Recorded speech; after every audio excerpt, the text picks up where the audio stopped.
Namaste, welcome to our YouTube channel Mr. Creative Yogi. Today I will talk about to you what is the meaning of yoga. आज हमारा जो topic है हम इस विषय के ऊपर चर्चा करने वाले हैं कि योग का शाब्दिक अर्थ क्या होता है। ठीक है, योग जो है किस धातु से संस्कृत से आया हुआ है और उसका जो मतलब क्या होता है, शाब्दिक अर्थ क्या होता है, वो हम देखेंगे। सामान्य रूप से हम सभी लोग जानते हैं कि योग जो है मतलब मिलना जुड़ना, हम बोलते हैं ना कि आत्मा और परमात्मा का जो मिलन है वह योग है। विशेष रूप से किसी का एक दूसरे से जुड़ना वो योग है, संयोग है, हम ऐसा बताते हैं। ठीक है, एकत्रित होना, जहां पे दो तीन लोगों का मतलब बहुत सारे लोगों का एकत्रित होना, वो भी हो गया एक योग हो गया, युगानुयोग हम उसको बोल सकते हैं। ठीक है, और है एक रूपता। एक रूपता का मतलब क्या होता है, जहां पे उसको हम भेद नहीं कर सकते, उसको हम उसमें से निकाल नहीं सकते। जैसे कि दूध में शक्कर का मिल जाना हो गया एक बार, तो उसमें से हम शक्कर और दूध को अलग अलग भिन्न भिन्न रूपों में हम उसको विभाजित नहीं कर पाएंगे, उसको बोलते हैं एक रूपता। ये जो है योग के सामान्य अर्थ है, हम सब लोग ऐसे समझते हैं। ठीक है, अभी हम जाएंगे उसका संस्कृत में जो धातु का अर्थ बताया है उसके तरह।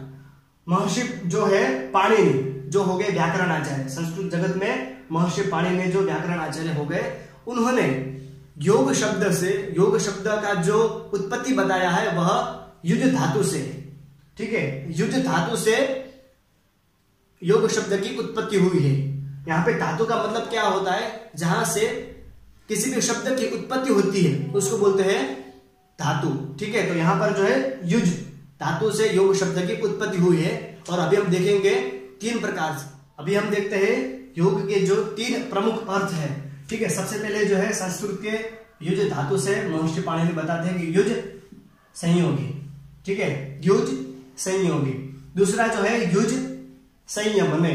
ओके, युज संयमने। तीसरा जो बताते हैं अर्थ युज समाधौ।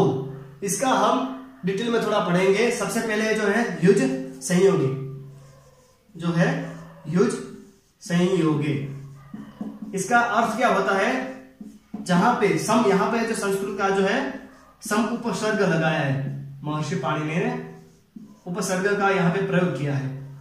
जहां पे उपसर्ग का प्रयोग होता है वहां पे विशेष रूप से क्रिया वहां पे प्रस्तावित होती है। विशेष रूप जो क्रिया होती है वहां पे दिखाने का प्रयास करते हैं। यहाँ पर जो है विशेष रूप से जहां संयोग होता है, योग कहां होगा, जहां पे विशेष रूप से योग होगा वो हो जाएगा संयोग। ठीक है, जैसे मैंने आपको उदाहरण बताया है कि गुरु और शिष्य का मिलन वो भी एक संयोग है। ठीक है, हम बोलते हैं त्रिवेणी संगम हुआ, जहां पे तीन नदियों का, पवित्र नदियों का संगम हो रहा है, वहां पे हम बोल सकते हैं कि संयोग। कैसे संयोग हुआ, अद्भुत, जहां पे अविस्मरणीय हो। ठीक है, उसको बोलते हैं संयोग। अब देखते हैं दूसरे नंबर का युज संयमने। युज संयमने, इसका जो सामान्य अर्थ होता है, यहां पर भी सम उपसर्ग लगाया गया है। ठीक है, यहां पर क्या है, सम उपसर्ग पूर्वक यमन करना। यमन करना मतलब क्या होता है, ये जो है उपसर्ग है, इसका जो मतलब होता है इंद्रियों का दमन करना। यमन करना मतलब दमन करना, दमन यानी कंट्रोल, उसके ऊपर काबू करना, कंट्रोल करना। ठीक है, हम उसका सविस्तार से भी अर्थ देखेंगे। यहां पर जो भी देखेंगे हम दूसरे नंबर का जो है युज संयमने। ठीक है, संयमन का अर्थ हमने देखा कि काबू करना, कंट्रोल करना, पर किसके ऊपर, अपने इंद्रियों के ऊपर। ठीक है, यहां पर योग में क्या होता है कि अपने जो पंच जो है कर्मेंद्रिया, पंच ज्ञानेन्द्रिया, ये 10 इंद्रिया जो है इसके ऊपर हमें नियंत्रित पाना होता है। ठीक है, तो जब हम नियंत्रित पा लेते हैं, हमारा एकादश इंद्रिय जो है मन, श्रीमद् भगवत गीता में बताते हैं भगवान श्री कृष्ण, जो है एकादश नंबर के जो इंद्रिय वो है मन। और ये हम एकादश इंद्रियों पर अगर हम कंट्रोल कर लेते हैं तब वह योग कहलाएगा। ठीक है, और हम यहाँ पे विस्तार से चर्चा करेंगे कि कौन कौन सी 5 कर्मेंद्रिया है, कौन कौन सी 5 ज्ञानेन्द्रिया है, और किस तरीके से हमारा माइंड, ठीक है, किस तरीके से अटैच है ये इंद्रियों से। ठीक है, तो सबसे पहले है 5 जो है कर्मेंद्रिया। कर्मेंद्रिया का मतलब क्या होता है, जिससे हम कार्य करते हैं। ठीक है, हम एक्शन होता है, वर्किंग करते हैं जिससे, वो है 5 प्रकार की कर्मेंद्रिया। सबसे पहले कौन सी है, हस्त। हस्त का मतलब क्या होता है, हाथ। ठीक है, ये हो गया हस्त। पाद का मतलब होता है पैर। मुख यानी कि अपना जो है मुंह। लिंग, ठीक है, लिंग और गुदा मतलब एनस और लिंग, ठीक है। ये इनसे जो हम काम करते हैं वो सब, जैसे कि हाथ से जो हम काम करते हैं, ठीक है, ये हमारी कर्मेंद्रिय है जिससे हम वर्क करते हैं। दूसरे नंबर की जो पाद, हमारे पैर, चलना, ठीक है, वो सब कार्य। मुख से बोलना, ठीक है, भोजन पाना, बोलना, ये सब है मुख से। नंबर जो 4 है वो लिंग। लिंग से क्या होता है? मूत्र विसर्जन है, संभोग इत्यादि क्रिया होती है। लास्ट में जो गुदा, एनस, यहाँ पे मल विसर्जन होता है, ठीक है। ये सब जो क्रिया है 5 कर्मेंद्रिय है जिससे कर्म हम करते हैं, ठीक है। अभी देखते हैं 5 ज्ञानेंद्रिय। 5 ज्ञानेंद्रिय में सबसे पहले है चक्षु। चक्षु का मतलब होता है आंख, आंख, ठीक है। घ्राण का मतलब क्या होता है? घ्राण का मतलब नोस्ट्रिल, अपना नोज, ओके, नाक। नंबर 3 स्रोत मतलब कर्ण, हमारे कान। जिह्वा, जिह्वा सिंपल से अपना जो है जीभ,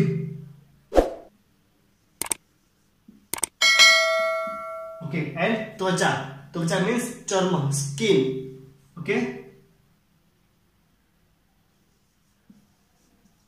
चर्म, अपनी स्किन, ठीक है। हो गए 5 ज्ञानेंद्रिय।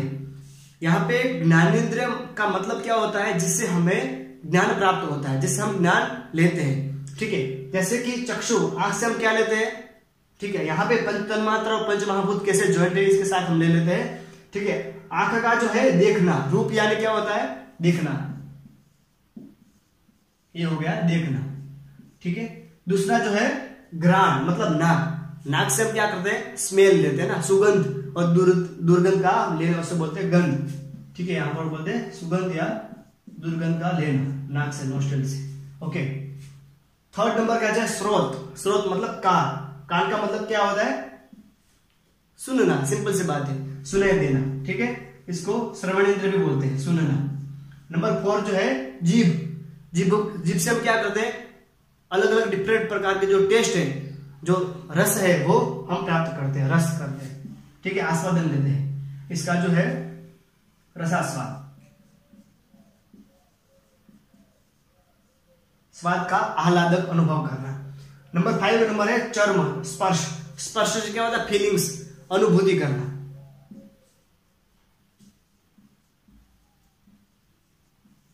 ठीक है।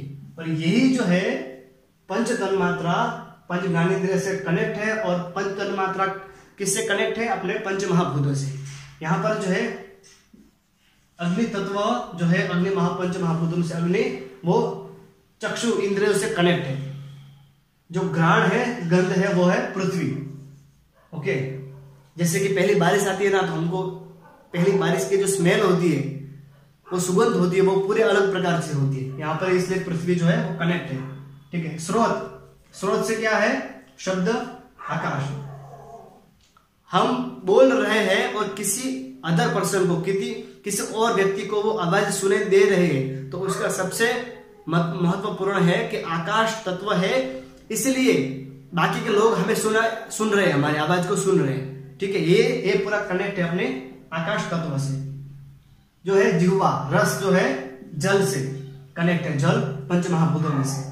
त्वचा, स्पर्श है वायु से। वायु से फील कर देना, जैसे वायु गई तो हमको महसूस हुआ, किससे? चर्म, अपने जो है त्वचा से, स्पर्श और वायु। इस तरीके से पूरे पंच ज्ञान कर्मेंद्रिया, पंच ज्ञानेंद्रिया, पंच तन्मात्रा और पंच महाभूत। सबसे पहले हमारा टॉपिक ये था कि किस तरीके से हमें इस इंद्रियों पर, और जो है मन, एकादश इंद्रिय कौन सा है? मन, ठीक है। इसके ऊपर हम अगर नियंत्रण पा लेते हैं तो वो योग सिद्ध हो जाएगा, और योग का शाब्दिक अर्थ जो है युद्ध संयम है, वो सिद्ध होगा। अभी हम देखेंगे नंबर 3 का जो था युज समाधौ, ठीक है। योग जो है वो समाधि है, समाधि की प्राप्ति होती है तब योग सिद्ध होता है, ऐसा कहा गया है हमारे ग्रंथों में। समाधि का जो अर्थ होता है कि मन की उच्चतम अवस्था, उसको बोलते हैं अंतिम अवस्था। मन जो है हमारा, वो एक अवस्था में पहुंच जाता है, उच्चतम अवस्था में, उसको बोलते हैं समाधि।